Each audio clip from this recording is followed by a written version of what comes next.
আমরা এখন আছি চাকদাহ বিপিন বিহারী স্কুলের পাশে, অগ্রগ্রামী খেলার মাঠের পাশেই একদম গীতা মেমোরিয়াল। এই এখানে কনস্ট্রাকশনের কাজ চলছে, তাই না?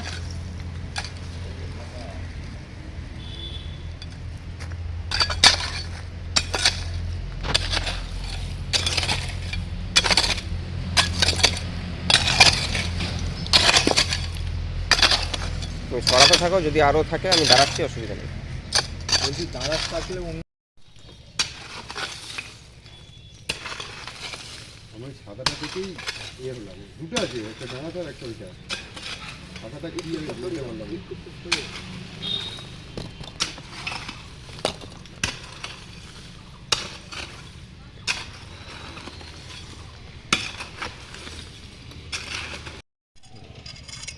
টালা চলে নিয়ে যেতে হবে। ওই দেখ দেখ সাদা দেখ, কি সাপ এটা?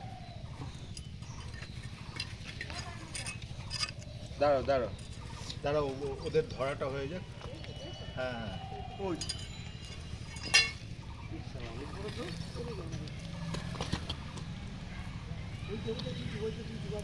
না না না, ও জুজু কুজু বলো না, ছেড়ে দেবে, ছেড়ে দে, দাঁড়া, ছেড়ে দে দিকে। ও তাহলে তো এটা তো কোনো ইয়েই না।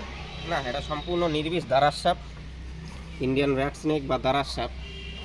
এটা খুবই ভালো, অসুবিধা নেই। সাদা দাঁড়, এটা ছেড়ে দাও, এটা সাদা নিয়ে দাঁড়, আমাদের হ্যাঁ। কেউ নেই।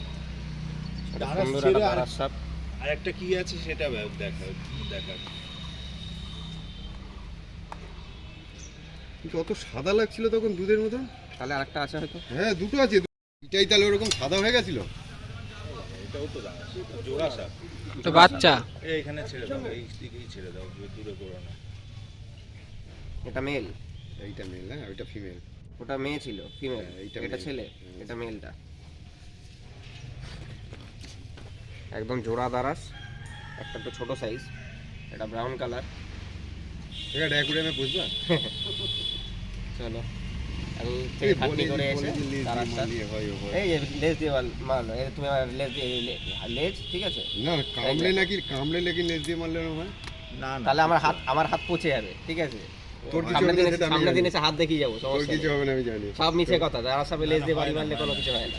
ও একটা রিসেন্ট যে ফটো বা ইন্ডিয়ান র্যাট স্নেক সম্পূর্ণ নির্বিষ, কোনো ভয়ের কোনো কারণ নেই। মূলত এরা ইঁদুর খেতে বা ছোট ছোট পাখির বাচ্চা ইঁদুর ব্যাং খেয়ে থাকে।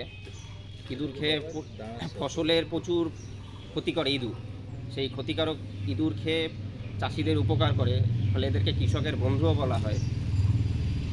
প্রচলিত কথায় দারাসের সাথে একটা ভুল ধারণা আছে, সেটা হচ্ছে দারাস সাপের লেজে বিষ থাকে, কিন্তু এটা সম্পূর্ণ মিছে কথা। দারাস সাপের কোনো লেজে বিষ থাকে না, লেজে বাড়ি দিলে নাকি সেই জায়গা পচে যায়, এরকম ধারণা রয়েছে। যেহেতু সম্পূর্ণ নির্বিষ সাপ, তো একে পাশে এখন ছেড়ে দেওয়া হচ্ছে। এখানে যাও, চলে যাও, ওদিকে যাও, ও নিজের ঘরের দিকেই আসবে। ওদিকে যাও, যাও চলে যাও, চলে যাও।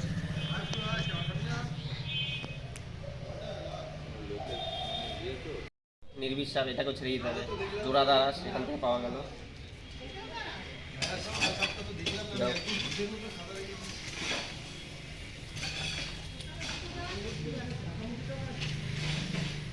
চলে যাক। এখান থেকে আমরা দুটো দারাস সাপ উদ্ধার করি, যেহেতু নির্বিষ সাপ, একে পাশেই ছেড়ে দেওয়া হয় এই দাদার বাড়িতেই। দাদার নামটা দীপ্তাংশু ভট্টাচার্য। এই পুরো এরিয়াটা ঠিকানাটা একটু বলুন। এটা নারকেল বাগান, অগ্রমী ক্লাবের খেলার মাঠের পাশে। এটা সাধারণত এই গীতা মেমোরিয়ালের বাড়ি নামেই সবাই জানে। অবশ্যই আপনারা সাপটাকে মারেননি, অসংখ্য না ধন্যবাদ। না, আমরা সাপ আপনাদেরকে মারবো না, কেননা সাপ বাঁচানোর জন্য আপনারা যদি কিছু বলতে চান। দেখুন সাপ প্রথম কথা তাদেরও তো জীবন আছে, তো সুতরাং অবশ্যই। সাপ বা যে কোনো প্রাণীকে মারার আগে 10বার ভাবার দরকার, কেন এটা একটা ইকোলজি সিস্টেমটাকেই তো আমরা ধ্বংস করে দেবো। যদি আমরা একটা মধ্যেখানে একটা চেনকে, যদি ধরুন একটা চেনের থেকে, শিকলের থেকে একটা চেনের অংশ খুলে নিলেন, তাহলে তো চেনটাই নষ্ট হয়ে যাবে না। অবশ্যই, খুব সুন্দর। তো ইকোলজি সিস্টেমটা যাতে নষ্ট না হয়, সেটার জন্য মানে কোনো প্রাণীকেই কখনো মারা উচিত না। প্রত্যেকের নিজের নিজের কাজ আছে। এরকম চিন্তাধারা তো সবার থাকে না, এরকম চিন্তাধারা মানুষই আমাদের সমাজে খুব প্রয়োজন।